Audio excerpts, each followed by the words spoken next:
Thanks for checking out the Brad and John Show podcast. This segment of the show is brought to you by John Combest's book, Stalking, Harassment, Internet Trolling, A Guide to Recovering and Rebuilding After Online Attacks. It's a great reference if you've ever been the unfortunate target of a social media attack.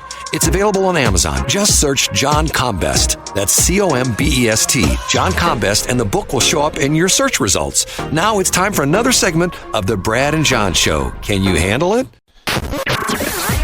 I'm Egbert, the owner of this station. Check out my website at egbert.com. That's E-G-G-B-U-R-T, egbert.com. Now it's back to Brad and John. Check out their website at bjshow.co. The BJ Show? Come on, guys. Anyway, here's B and J. Hey, it's the B&J Show, and we just got a text request. We're going to honor that text request right now. We're playing what you're saying. I don't even know where to start from all of the things that have been said that are just wrong. We're playing what you're saying. I don't even know where to start from all of the things that have been said that are just wrong. We had a request for that clip.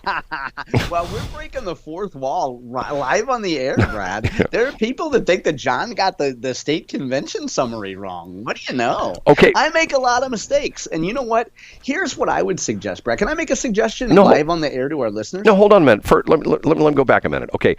You say, and if you didn't listen to the last segment, if you're listening to this not live, you're going to have to go back to the previous segment, okay, for this to make any sense. Okay.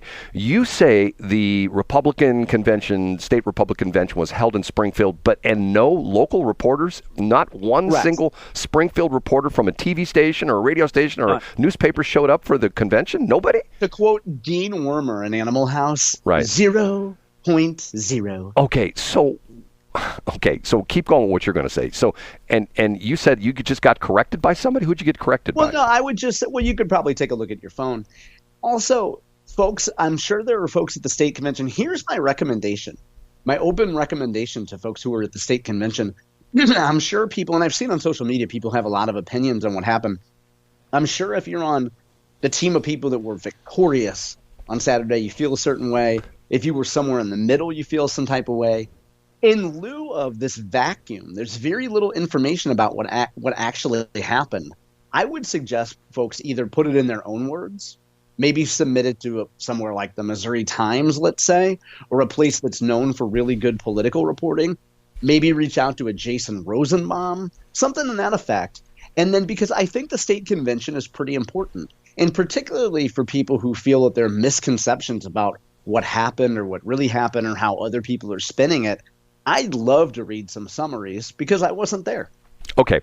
I'm going to say something right now. I'm going to say something that is going to offend some people and maybe even offend John, okay? I think the Republicans in the state of Missouri have turned into a bunch of bumbling idiots, okay? I'm just saying that right now. Because, and do you know why? Why is that? Well, first off, let me ask you this. You're the expert on this. Where does the initiative petition reform stand right now? Is that going to happen? Yeah, it'll probably pass the Senate next week. It'll probably be a buzzer beater. Okay, but still, over the weekend, one of the news items was, actually two of the news items were, the petition campaign for both the winning for education, in quotes, winning for education, and essentially the legalization of abortion both got, double the amount of signatures they needed, correct? Yeah, they have plenty to be on the ballot. Okay, so that means that the initiative petition reform is, at this point, a moot point because of the fact that both of those things are going to end up on the ballot, correct? Yeah, and I'm glad you asked that, Brad, because there's a terrific link I have up today. It's an interview with Senator Curtis Trent from Springfield, who, Brad, he addresses your exact question, which is whether or not, if the legislature passes initiative petition, whether it could apply to the 2024 elections. The short answer is no, and folks can find that. There's a brand new show called All the Above by Garett Bowles at KWTO, and folks can find that link today. Brad, to answer your question, if the legislature passes initiative petition changes now, it will most likely not apply to the 2024 November vote. So we are going to have, and let's just be honest, we're going to have legalized abortion in the state of Missouri and legalized gambling in the state of Missouri, because they're both going to end up on the ballots either in August or November, and they're both going to pass. So all this, the upsetness, is that a word? All the teeth gnashing and of the Republicans, oh, abortion's terrible, oh, blah, blah, blah. It's like they didn't exist because of the fact that it's like they're sitting at the gambling table, they're sitting at the poker table, and they think they've got a good hand. And, oh, we're the Republicans. Look at our hand. We've got a pair of kings and a pair of queens. And the abortion people are sitting across the table and going, well, how? Let me think. Does 4 aces trump what you've got? You don't get what I'm saying? It's to the point where I do get what you're saying. And in fact, though, Brad, my pushback to that would be a number of people have been talking about changing the initiative process, changing the initiative petition process for years. In fact, Curtis Trent, with his interview with Garett Bowles, was talking about the fact that for years, initiative petition changes, whatever you want to call it, have passed the House and died in the Senate. So there are Republicans, when Dean Plocker got elected in a special election and went on, wait for it, Scott Fawn's show, This Week in Missouri Politics, right after Dean was elected, he was talking about changing the initiative petition process years ago, Brad. Now, if you want to make the point that Republicans are bumbling idiots, you can make the point, hey, the House has passed this for years, and the Senate doesn't do anything and waits till the last minute, and then it doesn't pass. Okay. Now, there's also people, Brad, real quick, there's also people that would say that Garett Bowles said this on his podcast or on his radio show over the weekend. He said, let's not be so certain that this abortion ballot initiative is a slam dunk. Missouri still elects a lot of Republicans. It's still Missouri. We're not California. We're not New York. It's not a slam dunk that the abortion initiative petition passes.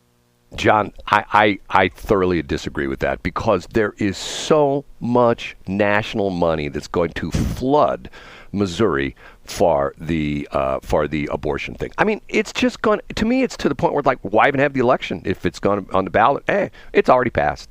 And once again, I see, there's so many things I'm conflicted about because of the fact that, I mean, the abortion thing for me is problematic on so many different ways. To a certain extent, I'm more than anything a libertarian, and I think there's too much government regulation, and I understand the women when they say, my body, my choice. Okay, I get that.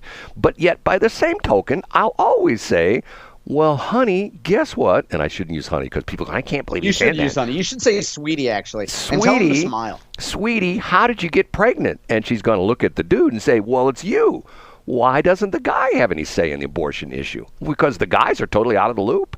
I mean, if you know you got a woman pregnant and she does the DNA test and you're the father and you say, I'm sorry, I want you to go full term with that. I want that baby. And the woman says, nope, tough luck, I'm having an abortion. The guy has nothing to say about that. So from the male's perspective, it's her body, her choice, not, you contributed to the creation of that baby, but yet you have no say for it. But if that baby gets born, then she can come after you for child support till the baby turns 18 years old. I just see it's things like that go like, okay, that somehow there's a little bit something wrong with that.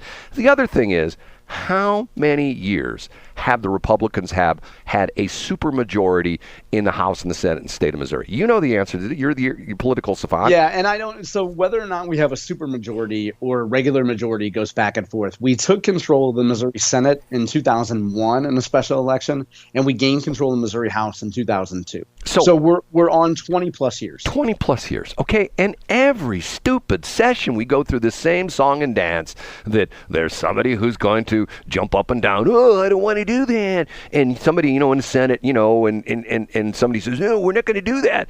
And I'm going like, here's my problem with the Republicans. Okay, if some Democrat came out and said, I want a bill that makes toe clippers illegal in the state of Missouri, even though the toe clipper lobby may be spending tons of money, to keep those toe clippers, nail clippers in the state of Missouri, the Democrats would reunite and say, okay, we're going to all vote for no toe clippers in the state of Missouri, or for whatever the situation is. Okay, the Republicans, some of the Republicans are going to go, oh, you know what?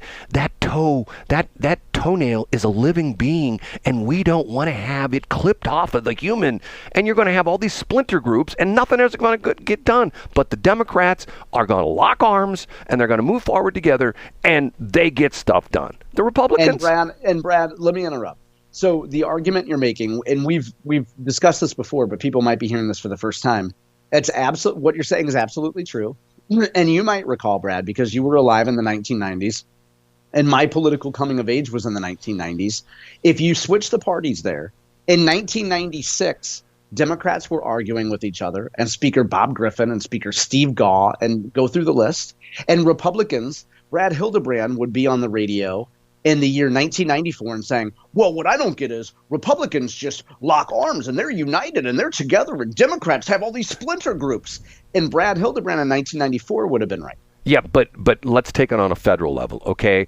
The House of Representatives up until recently was dominated by Democrats. They had control. You had Nancy Pelosi was the speaker of the whole bit. Okay, they just railroaded everything. They had the majority. There was nobody who objected. They just, impeach Trump. Yes, let's do it twice. Not once, not twice.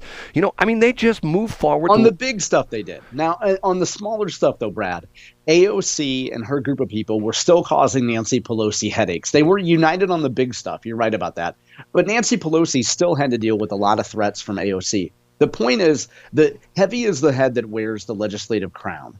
And if you're Nancy Pelosi or your Speaker Dean Plocker or your Speaker Bob Griffin in Missouri in the mid-'90s, you'd have to deal with, Brad, what you call the splinter groups. Bob Griffin had to deal with managing labor groups and angry feminists and angry Kansas City black people and angry St. Louis people and then angry rural Jeffco Democrats, okay? He had a bunch of splinter groups that he had to manage, and they were fighting each other, and Republicans like Jim Talent, who was a lowly House Republican, were locked in arms, and they were together. So that's just the nature. That's the burden of being the majority. John, I must be the most naive guy in the world, but I always look back in history to a date, and I can tell you it's either September 12th or September 13th, when there was a live broadcast. There was lots of live broadcasts going on. Matter of fact, television was live 24/7 after the 9/11 attacks, okay? And it was either the day after, it was either the 12th or the 13th, when a bunch of Democrats and a bunch of Republicans came together, I believe on the steps of the Capitol building in Washington, D.C., and sang together. Was it God Bless America or America the Beautiful? Stand beside her. Right, exactly. And guide her. And to the point where I felt at that moment, I thought to myself, you know what? This is a horrendous situation that's happened with this attack on our country. This attack in New York and D.C. and ultimately a second attack in D.C., but wasn't for those brave guys that took over the plane and crashed it in Pennsylvania. We might have had the House of Representatives or the White House, blowing up, stuff like that. They've come together, okay? In the years gone past that, you can't get any further apart than the Republicans, the Democrats. And even to the point where over the weekend, okay, and I'm sort of digressing into another point here, okay, but bear with me on this. Was it last week Donald Trump did an interview with either Time or Life magazine? One of the magazines, if you're older like me. It was Time, yeah. It was Time magazine. When you go to the doctor's office, that's what you read because they always had Time magazines in the waiting room at the doctor's office. Okay.